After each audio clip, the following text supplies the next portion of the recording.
Nah, sekarang kita bahas. Nah, sekarang di sini kita lihat ya. Ini gampang, ya Allah, gampang banget dah. Kemudian periodenya adalah periode sewa 10 tahun. Kemudian di sini selling price-nya adalah 495. Nah, dan dia GRV dan dia non cancelable dan dia GRV-nya adalah 15.000. Ini GRV ya. Kemudian ini fair value-nya berarti ya. Nah, kemudian ini adalah estimated life-nya, useful life UL, dan ini adalah list term-nya. Oke, list term-nya. Nanti ini kan kita bandingkan. Kemudian the hospital dia sebagai lessee ya, membayar 60.000 tiap tahun dan dibayar setiap awal tahun. Dan Amirante mengeluarkan cost sebesar 300.000 dalam memproduksi mesin tersebut. Dan 14.000 sebagai legal fee directly related to signing of the lease. Nah, ini signing ya. Nah, apakah dia termasuk ke dalam initial direct cost atau tidak gitu ya. Nah, guidance-nya adalah, nah ini ya guidance-nya.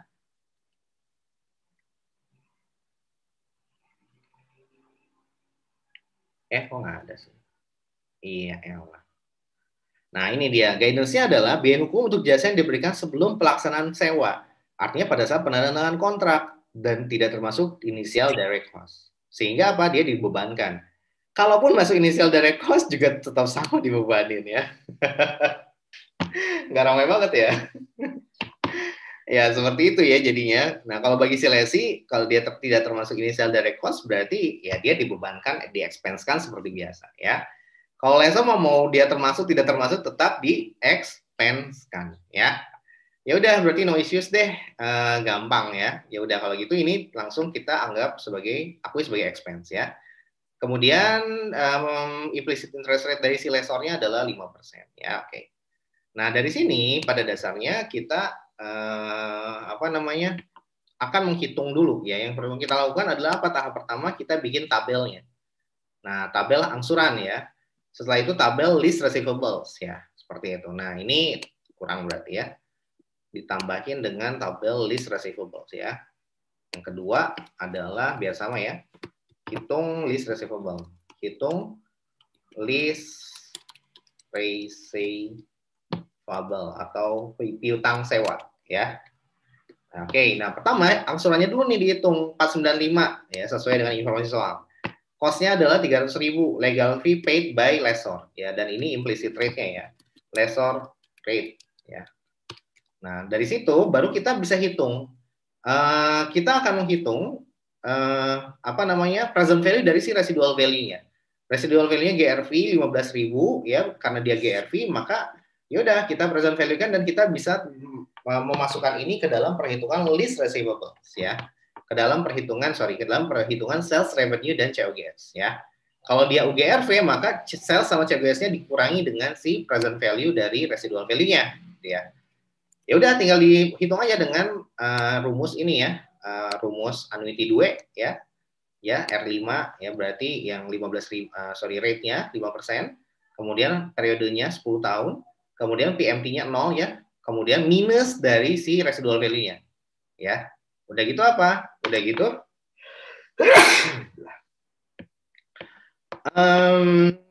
memakai yang minus fair value. Oke ya, jadi kemudian kita tipenya adalah tipe 1 ya. Tipenya ini ada 0 sama 1. Kalau 0 itu adalah ordinary annuity, tapi kalau annuity due yang 1. Tinggal di enter, hasilnya adalah sekian. Ya. Ya udah tinggal dikurangin aja, berarti tinggal dikurangin saja.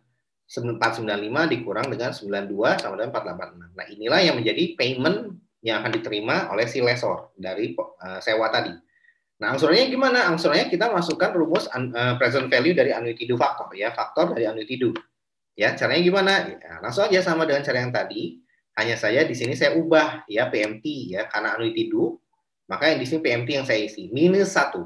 Dan di sini fair value-nya saya isi dengan 0 ya. Tipenya tetap 1 karena annuity due ya. Nah, seperti ini ya annuity due.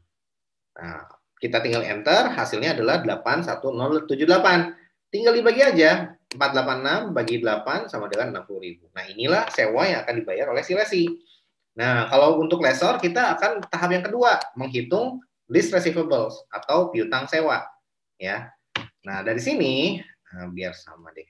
Piutang sewa. Oke. Dari sini ya udah tinggal langsung aja present value dari annuity faktornya tinggal diulang gitu. Nggak rame banget ya. Ya iyalah emang kayak gitu sih soalnya. Sama dengan atas ya. Oke, jadi angsuran sewanya, oh iya sorry, ini angsuran sewanya diulang lagi ya, angsuran sewa, nah kayak ini ya, sama dengan ini, kemudian sama dengan 8 ya. Kemudian ya udah tinggal langsung di sini piutang sewanya dapat ya, piutang sewa. Piutang sewanya berapa? Tinggal dikalikan saja. Ya, dikalikan balik lagi ke atas nih ya. Piutang sewa ini belum piutang sewa ya. Ini adalah jumlah yang diperoleh oleh lessor melalui pembayaran sewa. Nah, diulang lagi. Diulang lagi. Kemudian nanti kita tinggal masukkan residual value-nya ya.